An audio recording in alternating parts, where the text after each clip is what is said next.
Hello everyone, ഞാൻ doctor Siraj, medical officer government hospital Koduvally. ഇന്ന് സ്ത്രീകളിലെ പലർക്കും ഉണ്ടാകുന്ന ഒരു ബുദ്ധിമുട്ടാണ്, പലർക്കും അറിയാവുന്ന ഒരു കേസുമാണ് ഈ ലൂക്കോറിയ എന്ന് പറയുന്നത്.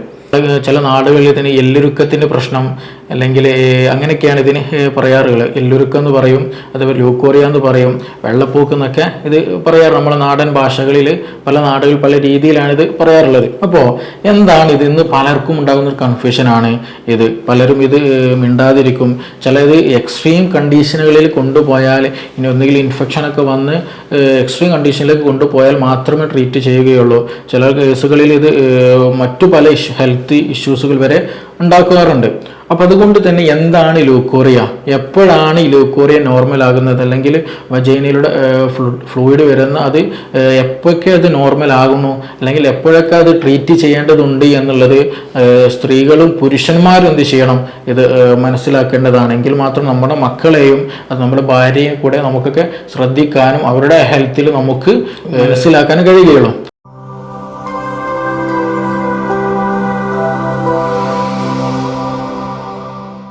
അപ്പോൾ എന്താണ് ലൂക്കോറിയ എന്ന് പറയുന്നത്? യഥാർത്ഥത്തിൽ ലൂക്കോറിയ എന്ന് പറയുന്നത് ഈ വെജൈൻ, അതായത് സ്ത്രീകളുടെ യോനി നാളത്തിലൂടെ വരുന്ന ഒരു ഫ്ലൂയിഡ്, ഒരു വഴുവഴുത്തൊരു ദ്രാവകം, അതിനാണ് യഥാർത്ഥത്തിൽ നോർമലി ഉണ്ടാകുന്ന ഒരു ഫ്ലൂയിഡാണത്.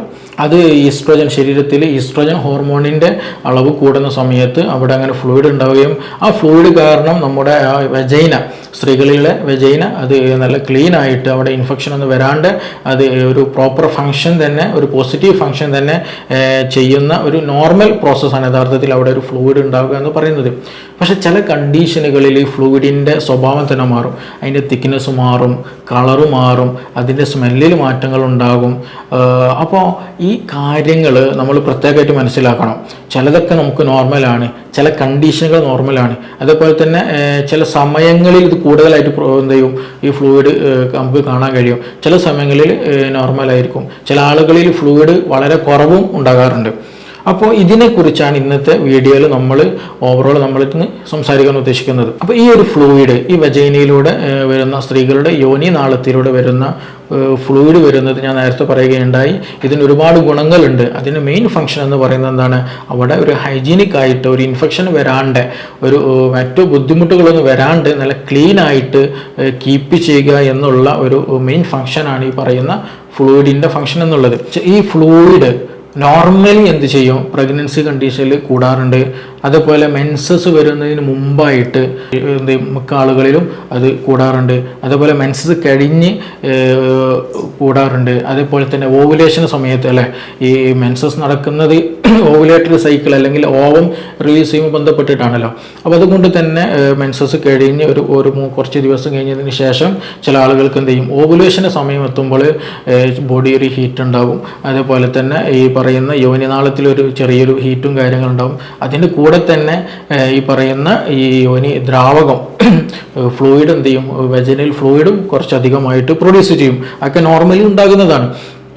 അപ്പോൾ ഇതൊക്കെയാണ്. പിന്നെ അതുപോലെ ചില മെഡിസിൻസ് കഴിക്കുമ്പോൾ, എന്തെങ്കിലും ഓറൽ പിൽസൊക്കെ കഴിക്കുന്ന സമയത്ത് കുട്ടികൾ ഉണ്ടാകാതിരിക്കാൻ വേണ്ടിയിട്ട് ചില ആളുകൾ മെഡിസിൻസ് ഒക്കെ കഴിക്കുന്ന സമയത്ത് ഈ പറയുന്ന ഫ്ലൂയിഡിൻ്റെ പ്രസൻസ് കാണാൻ കഴിയും. അപ്പോൾ ഇത് ഏതൊക്കെ സമയത്താണ് നമ്മൾ ഇനി ശ്രദ്ധിക്കേണ്ടത് എന്നുള്ളതാണ് പ്രധാനമായിട്ടും ഇനി നോക്കാനുള്ളത്. അതിൽ ഒന്ന് നേരത്തെ പറയുകയുണ്ടായി, ഇതിൻ്റെ കളറ് വളരെ ഇമ്പോർട്ടൻ്റ് ആണ്. ഇത് പല രീതികളിൽ പല ആളുകളിലും പല കളറുകളിൽ ചിലപ്പം കാണാൻ കഴിയും. നോർമലി ഇതൊരു വൈറ്റ് കളറാണ് കാണുന്നത്. ചില കണ്ടീഷനുകളിൽ എന്ത് ചെയ്യും, ഇതൊരു വാട്ടറി നാച്ചുറലി കാണാൻ കഴിയും, നല്ല ക്ലിയർ ആയിട്ടൊരു വെള്ളം പോലെ കാണാൻ കഴിയും. പ്രത്യേകിച്ച് ഈ പറയുന്ന നേരത്തെ പറഞ്ഞതുപോലെ ഓവുലേഷൻ, ഓവം റിലീസ് ചെയ്യുന്ന സമയത്ത് കാണാൻ കഴിയും. അതൊക്കെ നോർമലാണ്. പിന്നെ അതുപോലെ സെക്സിനോട് താല്പര്യം വരും, സെക്സ് ചെയ്യുന്നതിന് മുമ്പായിട്ട് സെക്സിനോട് ഇൻട്രസ്റ്റ് വരുന്ന സമയത്ത് ഈ യോനി നാളത്തിലൂടെ ദ്രാവകം വരും. അതും ഈ പറഞ്ഞതുപോലെ ഒരു വാട്ടറി നാച്ചുറലായിട്ടാണ് ഉണ്ടാകാറുള്ളത്. പിന്നെ അതുപോലെ തന്നെ ചില കണ്ടീഷനുകളിൽ ഇത് നല്ല ഒരു സ്റ്റിക്കി നാച്ചുറൽ, അതായത് നമ്മുടെ കയ്യിൽ ഇങ്ങനെ ഒട്ടി വലിയുന്ന പോലെ ഒരു നൂല് പോലെയൊക്കെ എന്ത് ചെയ്യും, അത് കാണാൻ കഴിയും. അതെല്ലാം വലിയ ബുദ്ധിമുട്ടില്ലാത്ത അല്ലെങ്കിലൊക്കെ നോർമലി കാണുന്ന കണ്ടീഷനുകളാണ്. പിന്നെ ഇത് എപ്പോഴാണ് ശ്രദ്ധിക്കേണ്ടതെന്ന് ചോദിച്ചിട്ടുണ്ടെങ്കിൽ അതിൻ്റെ കളറിൽ വളരെ ശ്രദ്ധിക്കണം. പ്രത്യേകിച്ച് ഒരു യെല്ലോയിഷ് കളർ വരിക, ഒരു പച്ച കളറിനോട് ഒക്കെ എന്ത് ചെയ്യും വരികയാണെന്നുണ്ടെങ്കിൽ തീർച്ചയായിട്ടും അവിടെ ബാക്ടീരിയൽ ഇൻഫെക്ഷൻ, ട്രൈക്കോമോണയുടെ ഇൻഫെക്ഷൻ, ഈസ്റ്റിൻ്റെ ഇൻഫെക്ഷനൊക്കെ സാധ്യത വളരെ കൂടുതലാണ്.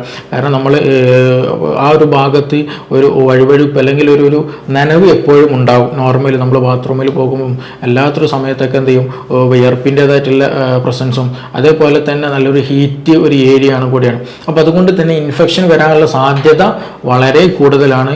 അപ്പോൾ അങ്ങനെ ഒരു ഇൻഫെക്ഷൻ മറ്റു കാര്യങ്ങളിൽ പറഞ്ഞ പോലെ ഈസ്റ്റിൻ്റെ ഇൻഫെക്ഷൻ അല്ലെങ്കിൽ ബാക്ടീരിയൽ ഇൻഫെക്ഷൻ, ട്രൈക്കോമോണ എന്ന് പറയുന്നതൊക്കെ ഇൻഫെക്ഷൻസ് ഒക്കെ വരികയാണെന്നുണ്ടെങ്കിൽ പറഞ്ഞതുപോലെ അതിൻ്റെ കളറിൽ മാറ്റം ഉണ്ടാകും. ചിലപ്പോൾ ഇത് ഒരു ഗ്രീനിഷ് കളറായിരിക്കും, ചിലപ്പോൾ ഇതൊരു യെല്ലോയിഷ് കളറൊക്കെ ആയിട്ട് കാണാൻ കഴിയും. പിന്നെ ചില കേസുകളിൽ ഒരു റെഡിഷ് കളർ കാണാം, റെഡിഷ് അല്ലെങ്കിൽ ബ്രൗൺ ആയിട്ട് കാണാൻ കഴിയും.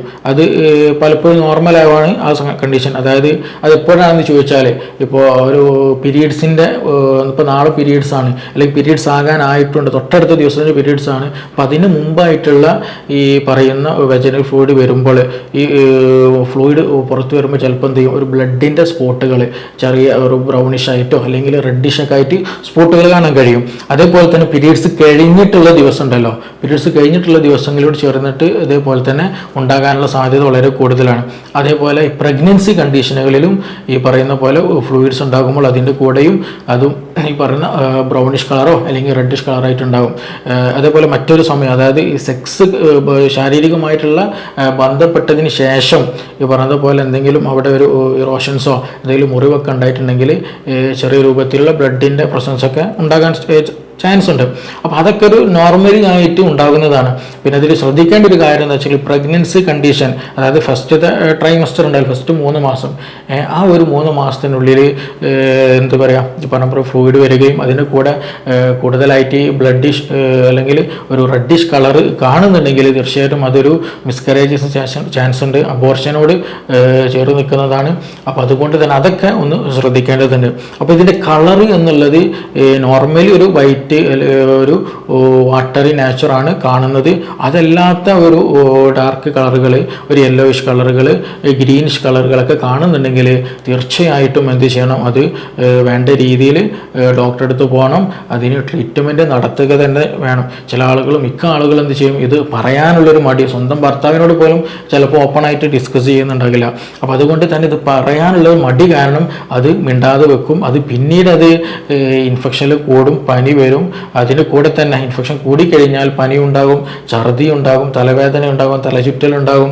അങ്ങനെയുള്ള പല അസുഖങ്ങൾക്കും അത് പിന്നീട് കാരണമാകും. മാത്രമല്ല ആ ഇൻഫെക്ഷൻ എന്ത് ചെയ്യും, അതിന് നിയറസ്റ്റ് ആയിട്ടുള്ള അതിൻ്റെ തൊട്ടടുത്തുള്ള മറ്റു ഭാഗങ്ങളിലേക്ക് സ്പ്രെഡ് ചെയ്യാനുള്ള സാധ്യത വളരെ കൂടുതലാണ്. അപ്പോൾ അതുകൊണ്ട് തന്നെ ഒരു സെൻസിറ്റീവ് ഏരിയ ആയതുകൊണ്ട് ഇതിനെ ഒരു ലോങ് ടൈമിലേക്ക് കൊണ്ടുപോകാതെ പെട്ടെന്ന് തന്നെ എന്ത് ചെയ്യണം, ഡോക്ടറെ കാണിച്ചിട്ട് അതിന് വേണ്ട മെഡിസിൻസ് എടുക്കൽ എന്നുള്ളത് വളരെ ഇമ്പോർട്ടൻ്റ് ആയിട്ടുള്ള കാര്യമാണ്. പിന്നെ ഇതിൻ്റെ കൂടെ തന്നെ ചില ആളുകൾക്ക് ഈ പറഞ്ഞതുപോലെ കളർ ചേഞ്ചസ് ഉണ്ടാകില്ല, ഗ്രീനിഷ് ആയിട്ടോ അല്ലെങ്കിൽ മറ്റു ഡാർക്ക് കളറുകളോ കാര്യങ്ങളൊന്നും ഉണ്ടാകില്ല. ഈ വൈറ്റിഷ് ആയിട്ട് തന്നെ പലപ്പോഴും ഈ വജൈനയിലൂടെ ഫ്ലൂയിഡ് ഇങ്ങനെ പോകും. ഞാൻ നേരത്തെ പറഞ്ഞു, മെൻസ്ട്രേഷന് മുമ്പായിട്ട് ശേഷമായിട്ട് സെക്സിനോട് താല്പര്യം വരുന്ന സമയത്ത്, പിന്നെ അതുപോലെ ചില മെഡിസിൻസ് കഴിച്ചാലൊക്കെ എന്ത് ചെയ്യും, നോർമലി ഈ പറയുന്ന ഫ്ലൂയിഡ്സ് കൂടുതലായിട്ട് ഉണ്ടാകാറുണ്ട്. പക്ഷേ ഇതൊന്നും ഇല്ലാതെ തന്നെ പ്രത്യേകിച്ച് ടീനേജിലുള്ള പെൺകുട്ടികളിൽ എന്ത് ചെയ്യും, ഈ പറഞ്ഞ ഫ്ലൂയിഡ് കൂടുതലായിട്ട് പോകും. പലപ്പോഴും ക്ലിനിക്കുകളിൽ എത്തുന്ന കേസുകൾ അങ്ങനെയാണ്. അങ്ങനെയുള്ളത് അവർ വരുമ്പോൾ തന്നെ പറയും എല്ലുരുക്കത്തിൻ്റെ പ്രശ്നമാണ് ഡോക്ടറെ, അല്ലെങ്കിൽ ഇതുപോലെ വെള്ളപ്പോക്കിൻ്റെ പ്രശ്നമാണെന്ന് പറഞ്ഞിട്ടാണ് അവർ വരാറുള്ളത്. കാരണം അങ്ങനെയുള്ള പേഷ്യൻസിന് സ്വാഭാവികമായിട്ടും തടി വളരെ കുറവായിരിക്കും, ബോഡി വെയിറ്റ് വളരെ കുറവായിരിക്കും, നല്ല ഭക്ഷണം കഴിക്കാൻ വിശപ്പില്ലാത്ത പ്രശ്നം ഉണ്ടാകും, മുടി കൊഴിച്ചിലുള്ള പ്രശ്നം ഉണ്ടാകും, ബാക്ക് പെയിൻ്റെ പ്രശ്നം ഉണ്ടാകും, ഒക്കാൻ വരിക, ഛർദ്ദിക്കാൻ വരിക, ഭക്ഷണം കഴിച്ചാൽ തന്നെ ഛർദ്ദിക്കാൻ വരും, ഭക്ഷണം കാണുമ്പോൾ തന്നെ ഛർദ്ദിക്കാൻ വരും. ഇങ്ങനെയുള്ള പല പ്രശ്നങ്ങളും ഈ പറഞ്ഞ ആളുകളിൽ ഉണ്ടാകാറുണ്ട്. അതായത് എന്ത് നമ്മൾ എപ്പോഴും ഇങ്ങനെ മറ്റൊരു കാരണങ്ങളൊന്നും ഇല്ലാണ്ട് കൂടുതലായിട്ട് ഈ ഫ്ലൂയിഡ് ഇങ്ങനെ പോകുന്ന ഒരു കണ്ടീഷൻ ലൂക്കോറിയ എന്ന് പറയും.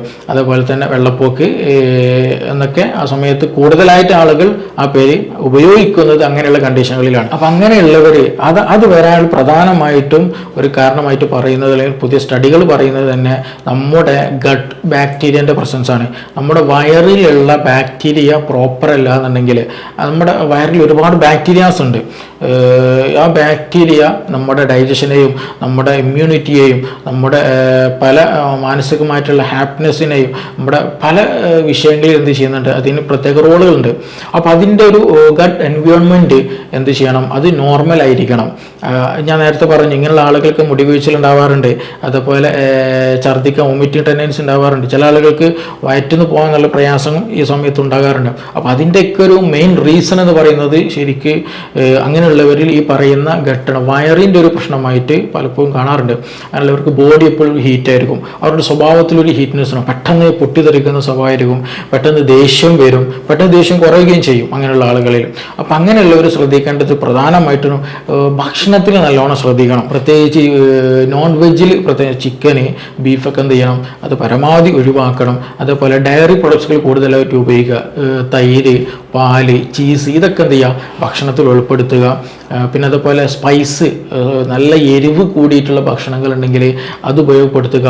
കൂടുതലായിട്ട് ഉറക്കം കുറവുണ്ടെങ്കിൽ ഉറങ്ങാൻ എന്ത് ചെയ്യണം, ശ്രദ്ധിക്കണം. കൂടുതലായിട്ട് പഠിക്കുക, ഉറക്കം ഒഴിവാക്കിയിട്ട് പഠിക്കുന്ന കണ്ടീഷനൊക്കെ ഉണ്ടെങ്കിൽ അത് നന്നായിട്ട് ശ്രദ്ധിക്കണം. അതിനൊക്കെ കൂടെ തന്നെ നന്നായിട്ട് വെള്ളം കുടിക്കുകയും വേണം. കാരണം ഞാൻ പറയുകയുണ്ടായി, ഇത് ഗട്ടിൽ അല്ലെങ്കിൽ വയറ്റിലുള്ള ഒരു ചെറിയൊരു പ്രശ്നമാണ്. നമ്മുടെ സ്മോൾ ഇൻറ്റസ്റ്റൈൻ, ചെറുകുടലിലുള്ള ചെറിയൊരു ഡൈജഷനുമായി ബന്ധപ്പെട്ട പ്രശ്നമായിട്ട് വരുന്നതാണ്. അപ്പോൾ അതുകൊണ്ട് തന്നെ നമ്മുടെ ഭക്ഷണം നല്ലോണം ശ്രദ്ധിക്കുക. ബേക്കറി ഐറ്റംസുകൾ, സ്പൈസി ഐറ്റംസുകൾ, നോൺ വെജ് ഐറ്റംസുകൾ, അതൊക്കെ എന്ത് ചെയ്യുക, ഒന്ന് മാറ്റി വെക്കുക.